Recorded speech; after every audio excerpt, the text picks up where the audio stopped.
Ó, o Tudo Felipe final. Luiz tá achando que é final também, Não, mas é que é tudo final. É que é tudo final. tudo final. Ele tem razão. São os mesmos, Se ele perdesse 3 pontos ontem, o campeonato poderia acabar. Acabar mesmo no domingo. Porque se o Palmeiras faz 9 pontos em cima do Flamengo com critério de desempate, o Palmeiras, não é que o Flamengo não tenha condição. O Palmeiras não vai entregar 9 pontos de diferença em 11 É difícil, jogos. é improvável. Entendeu? Então, não é uma questão do futebol que o Flamengo tem. Mas o Flamengo venceu bem e com o placar mais elástico deste clássico, jogando no Newton Santos. Vamos falar também que, do mesmo modo do Clássico Paulista, a gente tem aí uma diferença de empolgação, de vontade, de disposição muito grande. Você tem uma diferença, aqui no Clássico Paulista talvez você não tenha uma diferença de elencos e de times. Nesse caso, a gente vê que o time do Flamengo é melhor. O banco do Flamengo, o Flamengo faz todas as substituições e sobrou aqui o Bruno Henrique, o Vinha e sobra gente boa no banco que seria incrível. Titular no outro time. Sim, sem dúvida. Né? Então, assim, mas a empolgação também faz diferença, tá? Ou a não empolgação. Isso, acho que o Botafogo ainda, que mesmo frente ao seu torcedor, foi um time, assim, tipo, que meio que aceitou. Meio também. apático, será? E tem questões técnicas também, né? Questões técnicas a finalização do Arthur Cabral, ela é uma questão técnica. Um jogador que é bom, tem qualidade, mas que não pode fazer o movimento que fez para evitar de chutar com o pé esquerdo, né? O centroavante, ele tem que chegar naquela bola, a bola é para o pé esquerdo, ela vai de pé esquerdo. Falando em centroavante, Lofredo. Parece que tem um bom aí que também que tá na lista da seleção brasileira aí. Tu viu? O Lofredo tá lendo meus pensamentos, Joana. Ele falou do Vitor Roque, que tem que ser visto, também testado. tem. O Pedro, aliás, tá mais tempo, não né? tinha que ser mais titular desse time do Flamengo? Eu acho que o técnico tem restrições ao Pedro. O técnico do Flamengo tem restrições ao Pedro. Ontem, por exemplo, o GPS do Pedro deve ter dado zerado quase, porque você não viu o Pedro correndo como ele é cobrado ou foi cobrado. Tem que correr mais, tem que não estar se dedicando. Você não viu o Pedro correndo atrás na marcação? Não, ele fez a parte que é para o centroavante fazer. Sem correr, ele fez gol e deu assistência. Isso, ele corre um espaço curto, um espaço menor e por uma distância menor. Porque ele é o centroavante do time, então ele escora uma bola e faz o passe pro gol, com categoria. Muita e categoria. ele faz um gol de centroavante. Então, assim, você tem que ter esse jogador no elenco e você tendo esse jogador e esse jogador respondendo, eu acho que o Pedro sempre respondeu nessa questão, ele tem que ser titular. E, o Felipe Luiz te ouviu, hein? Botou o Luiz Araújo, tava pedindo passagem. É verdade. Sim. Na verdade, em não termos me ouviu, de... Não, mas... Te ouviu, ele assiste o News. Ele assiste o News, com certeza. Não foi por causa disso, não. Mas, assim, que ele ia ser nessa... Não, ele olhou, ele botou o potencial ofensivo maior dele ali, possível, em campo ontem, que é Pedro Luiz Araújo. E o Araújo, mesmo sem essa vaga titular, ele aparece aí como um dos maiores responsáveis pela produção ofensiva do Flamengo. Então, ele tinha em campo ali Pedro Luiz Araújo e Arrascaeta. O Arrascaeta tem 19 gols e 14 assistências na temporada. Ontem fez, né, deu uma assistência. O Luiz Araújo, 12 gols e 8 assistências. Ontem marcou gol. E o Pedro, 13 gols, 6 assistências. E ontem fez um gol e deu uma assistência. O Pedro que chegou a 151 gols com a camisa do Flamengo. Passou o Bebeto, que tem 150. E se igualou com o Jarbas. Jogador lá da década de 30, 40. Impressionante. Então, veja só. Hoje se joga muito mais. Não estou querendo tirar mérito do Pedro, não. Não, né? Eu também acho. Tá, mas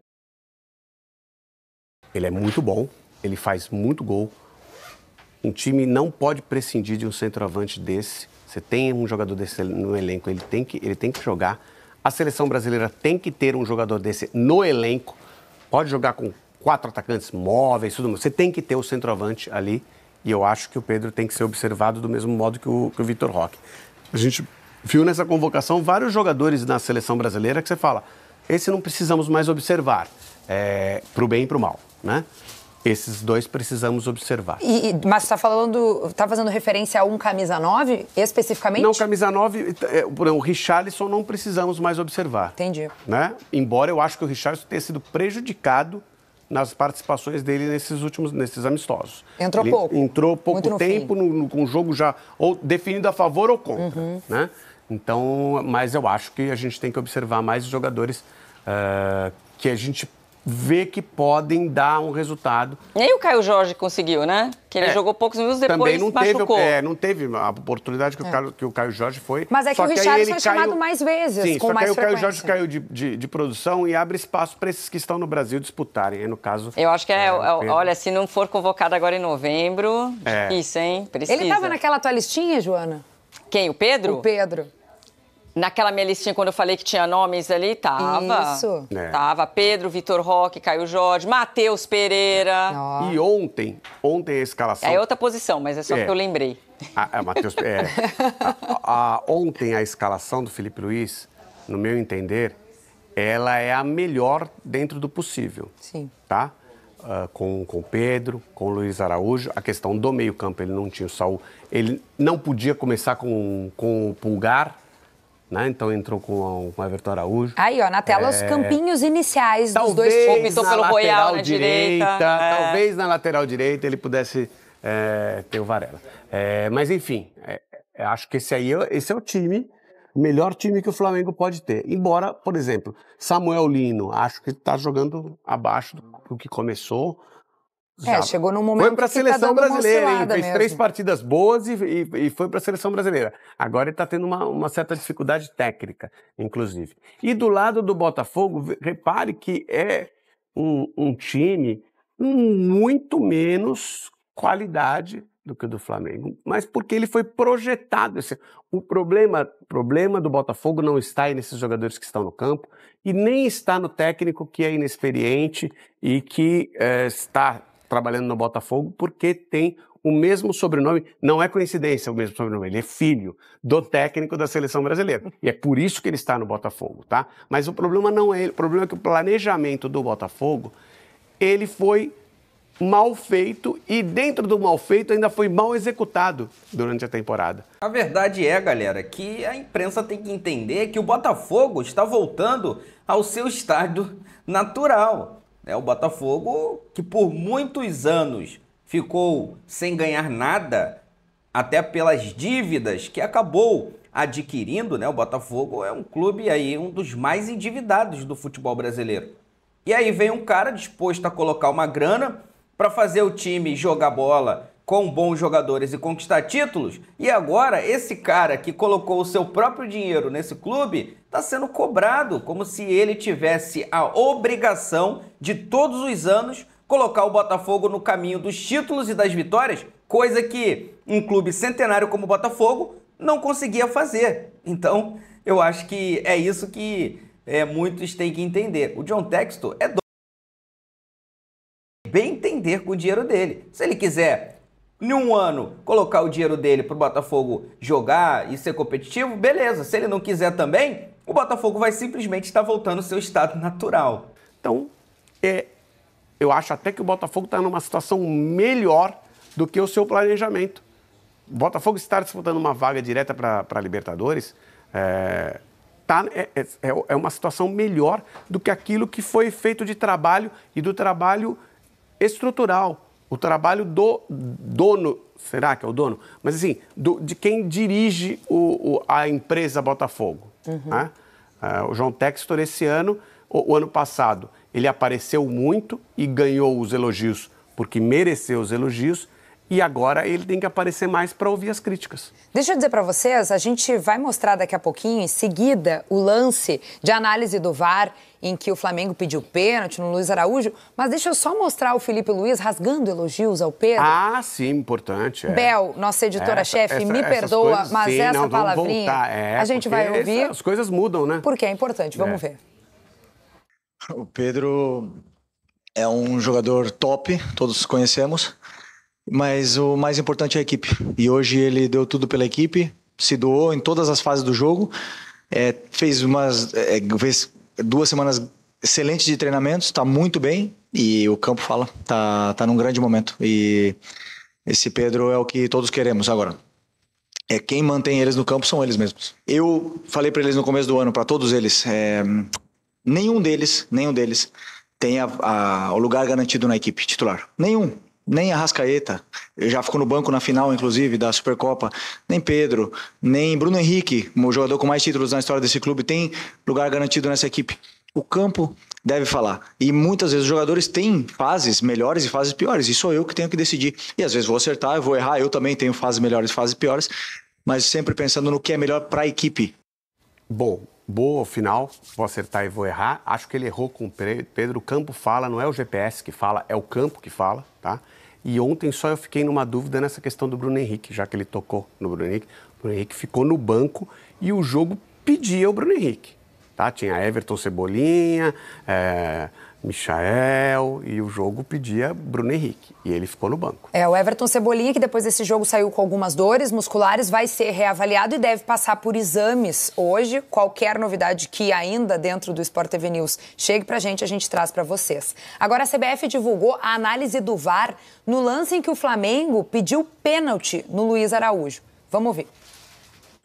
Eu vejo um contato muito leve, não vejo um pisão isso claro. E ele joga a bola e não tinha nem possibilidade mais de jogar esse atacante. Não foi impactado na continuidade da jogada esse contato. Correto? Correto. Tudo checado aí, pode seguir, tá? Tem um contato ali, depois dele joga a bola, um contato leve, que não impacta na ação da sequência da jogada. Exatamente. Ele não tinha nem possibilidade de pegar a bola mais à frente. Porque já era a prioridade do defensor. Não é um contato insignificante de jogo. Concordo. Exatamente, meu amigo. Gente, eu achei bem pênalti. Então, muito eu pênalti. Também achei. Não, claro que é pênalti. Só que se você for pensar, olha que a análise desse lance... Você vai falar da palavra intensidade. Não, primeiro que intensidade... Intensidade do pisão. A pessoa que tá vendo querer medir intensidade no outro já é um negócio assim, já que não passa muito pela minha cabeça, né? A mim parece que por essa imagem que não teve intensidade. Foi você que sofreu o pisão? Não, né? não. Então, assim, me desculpa, mas não dá pra medir a intensidade. Parece você que é na sua velocidade ou na velocidade que você imagina que ele tem. E outra, a análise é bem semelhante àquela análise do Palmeiras e São Paulo, hein? Do tipo, foi sem querer, ele não vai conseguir pegar a bola. Eles estão criando regras. Estão criando regras de futebol. Os árbitros não estão querendo apenas interpretar as regras, eles estão querendo criar novas regras de futebol. Esse lance também tem uma regra criada, que é semelhante à do Palmeiras. Ele não vai ter continuidade na jogada. Ele não vai ter continuidade nessa jogada. Mas você sabe se o zagueiro vai conseguir afastar ou se ele vai errar? E aí o jogador consegue chegar na bola. Se o jogador do Botafogo falha tecnicamente, fura essa bola, você acha que ele não poderia, de repente, chegar? Você não sabe qual é a continuidade da jogada. Se o jogador do Botafogo afasta essa bola, bate num jogador do Flamengo e sobra para o jogador do Flamengo que não está em pé, está caído, porque foi derrubado por um pisão. Então, assim, não dá para você imaginar. Ele não está mais na jogada. Você não sabe qual é a sequência da jogada. Você não sabe o que vai acontecer. Uma vergonha o que vem acontecendo em jogos do Flamengo. Essa é a verdade, galera. Tudo bem, os árbitros erram em todos os jogos. Beleza, até erram. Mas nos jogos do Flamengo tem sido erros capitais, cara. Erros que podem decidir uma partida. Nesse momento que acontece esse pênalti, o Flamengo poderia abrir uma vantagem sobre o time do Botafogo e o estado anímico do time do Botafogo poderia ser diferente. E o Flamengo, poderia ter mais facilidade, vamos dizer assim, ou tranquilidade para vencer o jogo. E o árbitro não marcou um pênalti claríssimo em cima do Luiz Araújo e o VAR, galera, sequer chamou para uma revisão um pênalti escandaloso. Eu quero ver se a CBF vai afastar esse árbitro e também esse VAR. Porque não adianta. Pega um ali, afasta e depois que tem outros lances não afasta. Meu amigo, tem que começar a acabar com esses árbitros que simplesmente não são habilitados para apitar um clássico como Flamengo e Botafogo. Eu fico imaginando como é que vai ser o jogo Flamengo e Palmeiras. Quem vai ser o juiz e se esse árbitro tem peito para isso. Você não sabe se o outro jogador vai cometer uma falha técnica. Então parem de imaginar as coisas, o futuro da jogada. Vamos marcar o que tá claro, né? É um pisão que impede o jogador de disputar o lance. Se o lance estava para ele, não estava, não é relevante. Não é o árbitro que tem que definir isso aí. E me surpreende o seguinte, eu só discordo do Felipe Luiz, desse papinho, isso é papo furado, tá? é muito difícil marcar para o Flamengo e é muito fácil marcar contra o Flamengo. Isso é uma besteira, tá? Uma choradeira. Ontem tem uma frase, teve até uma declaração do John, né? Jogador do Bragantino, que é ex-Palmeiras, que eu achei um pouco Quando ele estava no Palmeiras, ele não falava isso. Não falava, aqui é muito difícil jogar porque prejudica o adversário. Quando ele estava lá no Palmeiras, ele achava que estava tudo normal, né? Então, temos que parar com essa choradeira que não é isso. Agora, me surpreende que o VAR esteja marcando micropênaltis e não marque esse pênalti. E não marque o pênalti do Palmeiras e São Paulo. Quero te ouvir também, Joana, sobre esse contato insignificante que foi a conclusão ali da conversa do VAR. Eu concordo com o Lofredo, porque é parecido, o lance não é igual, obviamente, mas a interpretação do VAR naquela ocasião e do árbitro é que o Alan escorregou, né? Então ele teria atingido, acho que era o Tapia, né? O jogador de São Paulo, não teve a intenção de atingir, mas atingiu! A gente não fala de intencionalidade. Nesse caso, para mim, o pisão do jogador do Botafogo no Luiz Araújo. Quem que é o jogador do Botafogo? É o Alan. Tá muito claro, né, que o Alan pisa e impede que o jogador continue de pé. Atrapalha a jogada e eu concordo com o Lofredo. Quem garante que ele não vai participar da jogada? É o mesmo caso do Tapia. Né? Quem garante que... o Tapia caiu, a bola não ia chegar para ele. E a sequência da jogada? E ela ia chegar para o outro jogador do São Paulo que ficou sem a opção de passe. A bola estava em jogo. Então, a regra está ali. A bola estava em jogo. Não, essa também, a bola está em jogo. Total. Quem garante que o Barbosa vai acertar o chutão para frente? Que ele não vai furar e permitir que o adversário chegue? O pior para mim é o VAR, gente. Porque o árbitro não ter visto o pisão, não ter, né, numa imagem tão... E ele veio uma vez só, e às vezes ele não estava olhando exatamente para o pé do jogador ali, sei lá, não viu. Mas o VAR... revisar por todos os ângulos e não dar o pênalti, não recomendar a revisão, aí me chama um pouco a atenção, E contato insignificante porque não foi no seu pé. No meu pé, esse pisão, o contato é sempre significante. Não pisem no meu pé. Não, mas é um belo, né? Às vezes é um toque, mas é um belo pisão. Eu achei um baita pisão também. Sim, qualquer pisão no pé, se pegar, se pegou fosse no meu dedão, de raspão no minguinho ali já... Nossa, no meu dedão, o pisão nunca é insignificante. E eu tô com o Lofredo, toques até, assim, de menor intensidade, já que a gente está falando de intensidade de pisão, a gente já viu marcar pênalti, o de ontem ali, para mim. Exato. Não tinha muita dúvida, não. E essa questão da intensidade, ela é muito relativa. Primeiro que ela não dá para medir por vídeo, tá? E depois que, às vezes, uma leve intensidade tira alguém da jogada. Nós estamos falando da pessoa se movimentando. Você pisou no pé, você tirou o equilíbrio do jogador. Claro, quando ele puxa o pé de novo para continuar, tem a pisada. E assim, às vezes, a pessoa é um puxãozinho bem de leve, numa velocidade muito grande, já é de pouca intensidade, mas tira a pessoa da jogada. Parece, tem outro detalhe também. Estou com a impressão de que os árbitros de futebol estão precisando jogar uma pelada. Eles estão esquecendo como é a dinâmica do jogo. Então tá aí, meus amigos. Espero simplesmente que a CBF, tente escalar o que ela tiver de melhor de arbitragem, tanto de campo quanto de VAR, para esse confronto entre Flamengo e Palmeiras. Caso contrário, poderemos ter um grande escândalo no futebol pela rivalidade entre os clubes e pelo tamanho desse jogo e o que vale essa partida entre Flamengo e Palmeiras, que vai acontecer neste domingo no Maracanã pelo Campeonato Brasileiro. Vamos ficar de olho, tá? Vou deixar aqui os créditos para o canal do Sport TV. O link dele se encontra na descrição do vídeo como forma de créditos. Vou pedir a você que não é inscrito para se inscrever no canal, ativar o sino e deixar o like. Daqui a pouco eu volto e trago mais novidades para vocês. Afinal de contas, isso aqui é nossa paixão, isso aqui é nosso amor. Fui, nação!